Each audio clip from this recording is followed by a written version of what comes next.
নমস্কাৰ ছাত্ৰ-ছাত্ৰীসকল, আশা কৰোঁ ভালেই আছা তোমালোক। যোৱাটো ভিডিঅ'ত আমি আলোচনা কৰিলোঁ ভইচ কি, কেনেকৈ ভইচত পৰিৱৰ্তন কৰা হয়, এক্টিভ ভইচৰ পৰা পেছিভ ভইচলৈ নিয়া নিয়ম, আৰু আমি কেইটামান প্ৰনাউনৰ পৰিৱৰ্তন চাইছিলোঁ। তোমালোকক ভাৰ্বৰ লিষ্ট মুখস্থ কৰিব দিছিলোঁ। আশা কৰোঁ তোমালোকে ভাৰ্বৰ লিষ্ট এবাৰ হ'লেও মুখস্থ কৰিছা বা চাইছা। গতিকে ভাৰ্বৰ লিষ্ট জানিবই লাগিব, কোনটো ভাৰ্বৰ পাষ্ট ফৰ্ম কি, পাষ্ট পাৰ্টিচিপল ফৰ্ম কি। এইবিলাক নাজানিলে পেছিভ ভইচ বা ভইচৰ ক্ষেত্ৰত তোমালোকে বিভিন্ন ধৰণৰ অসুবিধাৰ সন্মুখীন হ'বা, বুজি নাপাবা। গতিকে ভাৰ্বৰ লিষ্ট মাষ্ট বি মুখস্থ কৰিবাই। তোমালোকৰ যিকোনো ইংৰাজী ব্যাকৰণত পাবাই, আৰু সচৰাচৰ যিবিলাক ব্যৱহাৰ হয় সেইবিলাক সাধাৰণতে মনত ৰাখিবা। আজিৰ ভিডিঅ'টোত আমি কি আলোচনা কৰিম যে বাক্য এটা এক্টিভৰ পৰা পেছিভলৈ নিবলৈ তাৰ গঠনটোনো কি বা কেনেকৈ নিয়া হয়। প্ৰত্যেকটো টেন্সৰে প্ৰেজেণ্ট, পাষ্ট, ফিউচাৰ প্ৰত্যেকটো টেন্সৰ বাক্যৰে কিছু কিছু পৰিৱৰ্তন আছে পেছিভ ভইচলৈ নিয়াৰ। সেই এক্টিভ ভইচৰ বাক্যটো পেছিভ ভইচলৈ আমি কেনেকৈ নিম সেই বিষয়ে আজি আমি আলোচনা কৰিম। আৰু আজি আমি কেৱল মাত্ৰ চিম্পল প্ৰেজেণ্ট টেন্সৰ বাক্যহে চাম। গতিকে চাই লওঁ আমি প্ৰথমতে পেছিভ ভইচৰ পেটাৰ্ণটো কি হয় চিম্পল প্ৰেজেণ্টত।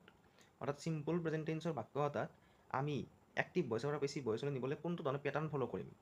প্ৰথমতে কি হ'ব ছাবজেক্ট। এই ছাবজেক্টটো কি যিটো মেইন চেণ্টেন্সৰ যিটো অবজেক্ট, অৰ্থাৎ এক্টিভ ভইচত থকা বাক্যটোৰ যিটো অবজেক্ট সেইটো আহি পেছিভত কি হৈ যাব ছাবজেক্ট।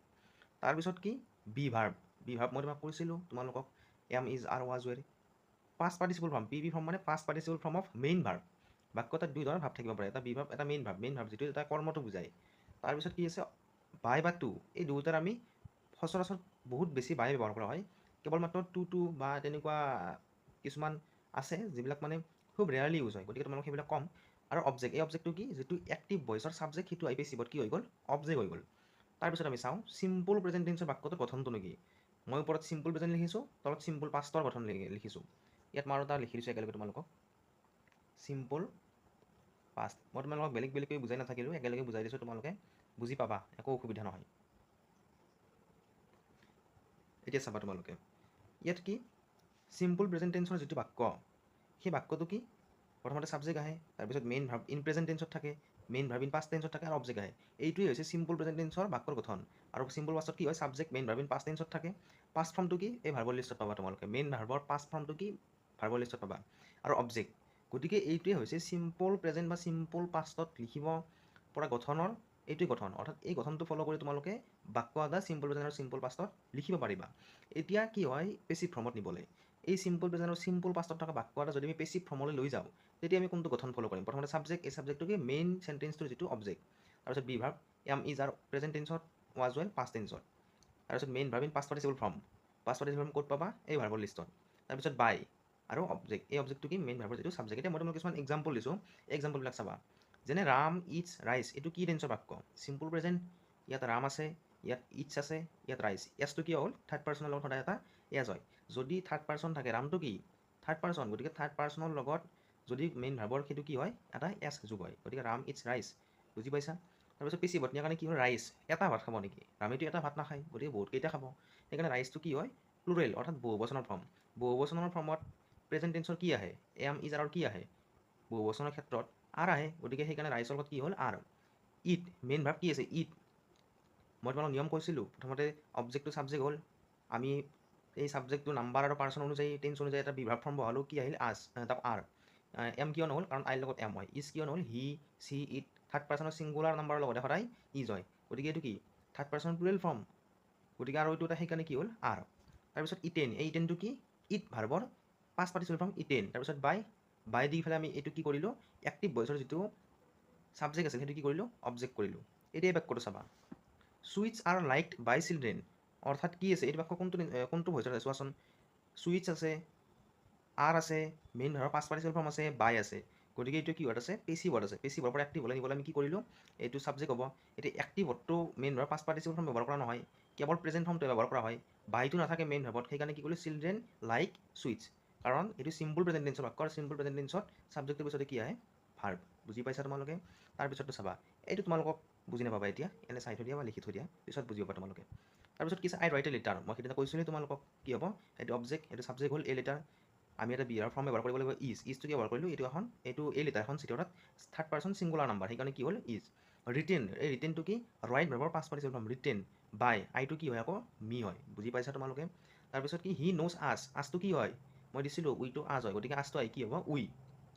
কেতিয়াবা তোমালোকক এক্টিভত থকা বাক্যটোতো আছ, হিম, মি এইবিলাক দিব পাৰে, গতিকে পেছিভৰ পৰা প্ৰনাউনটো যদি এক্টিভত থাকে তেতিয়া প্ৰনাউনটো আহি পেলাই সেইটোৱে হ'ব কিন্তু বুজি পাইছা আছটো কি হ'ব উই তাৰপিছত এইটো হি ন'জ আছ এছটো কি আছে থাৰ্ড পাৰ্চনৰ কাৰণে উইৰ লগত কি হ'ব বহু বচন থাৰ্ড পাৰ্চন প্লুৰেল নম্বৰৰ কি হয় আৰ হয় উই আৰ নোনটো কি হ'ল নো ভাৰ্বৰ পাষ্ট পাৰ্টিচিপল ফৰ্ম এছটো কিয় আছে এতিয়া সদায় কাৰণ থাৰ্ড পাৰ্চন ছিংগুলাৰ নাম্বাৰৰ পিছত যদি মেইন ভাৰ্বৰ কিবা মেইন ভাৰ্ব যোগ হয় তেন্তে সি সদায় এছ এটা যোগ হয় তাৰ লগত তোমালোকে এইবিলাক জানা তাৰপিছত কি নো ভাৰ্বৰ পাষ্ট পাৰ্টিচিপল ফৰ্ম কি নোন আৰু এইটোৱে ৰিফাৰেঞ্চ মনত থাকিব সদায় নো ভাৰ্বৰ লগত ভইচ কৰোঁতে সদায় বাই নহয় টুহে দিবা এইটো তোমালোকে মনত ৰাখি লোৱা যে নো ভাৰ্বৰ লগত সদায় ভইচ কৰোঁতে টু দিবা কেতিয়াও বাই নহয় যিকোনো টেন্সৰ বাক্যতে নোৰ লগত সদায় টুৱে হ'ব আৰু সিটো আহি কি হ'ব হিম আশা কৰোঁ তোমালোকে বুজি পাইছা ঠিক একেদৰে মই তোমালোকক নেক্সট পাষ্ট টেন্সৰ বাক্য কেনেকৈ চিম্পল পাষ্ট টেন্সৰ বাক্য কেনেকৈ পেছিভ ফৰ্মলৈ দিম সেইটো চাই আছোঁ মই আগত যিকেইটা বাক্য দিলোঁ সেই বাক্যকেইটা আছিলে চিম্পল প্ৰেজেণ্ট টেন্সৰ এতিয়া আমি চিম্পল পাষ্ট টেন্সৰ বাক্যক কেনেকৈ পেছিভ ভইচ কৰা হয় সেইটো চাম ইয়াত প্ৰথম বাক্যটো কি দিছে হি ডেক'ৰেটেড দ্য ষ্টেজ সি মঞ্চখন সজাইছিল এইটো যদি পেছিভত নিওঁ কি হ'ব ইয়াৰ অবজেক্টটো আহি পেলাই ছাবজেক্ট হ'ব দ্য ষ্টেজ হয় তাৰপিছত নাম্বাৰ পাৰ্চন টেন্স অনুযায়ী আমি এটা বিহাৰৰ ফৰ্ম ব্যৱহাৰ কৰিম ৱাজ কিয় ব্যৱহাৰ কৰিলোঁ কাৰণ এই বাক্যটো আছে পাষ্ট টেন্সত ডেক'ৰেটেড যদি ডেক'ৰেট ভাৰ্বটো যদি আমি পাষ্ট ফৰ্ম চাওঁ ডেক'ৰেটেড হ'ব বুজি পাইছা সেইকাৰণে আমি কি কৰিলোঁ দ্য ষ্টেজৰ লগত এইটো ছিংগুলাৰ নাম্বাৰ হয় গতিকে সেইটো কাৰণে আমি ৱাজ দিম যদি প্লুৰেল হ'ল ইয়াত এছ থাকিলেহেঁতেন এছ থাকিলে ই এছ বাই এছ যোগ কৰি বহু বচন কৰা হয় তোমালোকে এইবোৰ জানা গতিকে দ্য ষ্টেজ ৱাজ ডেক'ৰেটেড এই ডেক'ৰেট ভাৰ্বটোৰ পাষ্ট পাৰ্টিচিপল ফৰ্ম কি ডেক'ৰেটেড বাই সিটো কি হয় হিম বুজি পাইছা তোমালোকে কিছুমান সৰু সৰু বস্তু জানিব লাগিব যেনে কেতিয়াবা এইবিলাক ই ডি যোগ হৈ পেলাই ফাৰ্ষ্ট ফৰ্ম কৰা হয় থাৰ্ড পাৰ্চন ছিংগুলাৰ নম্বৰত এছ যোগ হয় কেতিয়াবা বহু বচন কৰিবলৈ ই এছ বাই এছ যোগ হয় কিছুমান শব্দৰ লগত গতিকে তোমালোকে সেইবোৰ সৰু সৰু বস্তু জানিব লাগিব তেতিয়াহে তোমালোকে ইমান ডাঙৰ হৈছে এইবিলাক বস্তু তেতিয়াহে বুজিব পাৰিবা তাৰপিছত কি আই এট ৰাইচ মই ভাত খাইছিলোঁ এটটো কি ফৰ্ম পাষ্ট ফৰ্ম তোমালোকে যদি ভাৰ্বৰ লিষ্ট মুখস্থ কৰা মই বাৰে বাৰে কৈছোঁ যে ভাৰ্বৰ লিষ্ট মুখস্থ কৰিবই লাগিব ইট ভাৰ্বৰ পাষ্ট পাৰ্টিচিপল ফৰ্ম কি এট তেতিয়াহে তোমালোকে কোনটো বাক্য চিম্পল প্ৰেজেণ্টত আছে চিম্পল পাষ্টত আছে টেন্সত কোনটো টেন্সত আছে তেতিয়া সেইবিলাক জানিব পাৰিবা আৰু যদি টেন্স পঢ়িছা এইবোৰ জানিবাই তোমালোকে আই এট ৰাইচ ৱেৰ কিয় হ'ল কাৰণ এইটো পাষ্ট টেন্সত আছে আৰু ৰাইচটো কি বহু বচন সেইকাৰণে ৱেৰ হ'ল যদি ছিংগুলাৰ থাকিলেহেঁতেন তেতিয়াহ'লে আমি ৱাজ দিলোঁহেঁতেন ইট ভাৰ্বৰ past participle form eaten by me he ran a race ইয়াত অবজেক্ট কোনটো এ ৰেচ এইটো ভাৰ্ব এইটো subject verb object a race was এইটো কি ছিংগুলাৰ ফৰ্ম ৰান ভাৰ্বটোৰ পাষ্ট পাৰ্টিচিপল ফৰ্ম কি ৰান বাই হি আছে গতিকে কি হ'ল হিম গতিকে তোমালোকে যদি আকৌ আগৰ বাক্যকেইটা চোৱা সেইকেইটা চিম্পল প্ৰেজেণ্ট টেন্সৰ এইকেইটা চিম্পল পাষ্ট টেন্সৰ তোমালোকে আশা কৰোঁ বুজি পাইছা খুব ধুনীয়াকৈ গতিকে যদি ইংৰাজী গ্ৰামাৰৰ কিছু সৰু সৰু বস্তু নাজানা তোমালোকে যেনেকৈ নহওক জানিবলৈ যত্ন কৰা গতিকে আজিলৈ এইখিনিয়ে যদি ভিডিঅ'টো ভাল পাইছে লাইক কৰিবা যদি কিবা বুজি নোপোৱা থাকে মোক সুধিবা আজিলৈ এৰিছোঁ লগ পাম আকৌ আগৰ ভিডিঅ'টোত গতিকে চেনেলটি ছাবস্ক্ৰাইব কৰিবা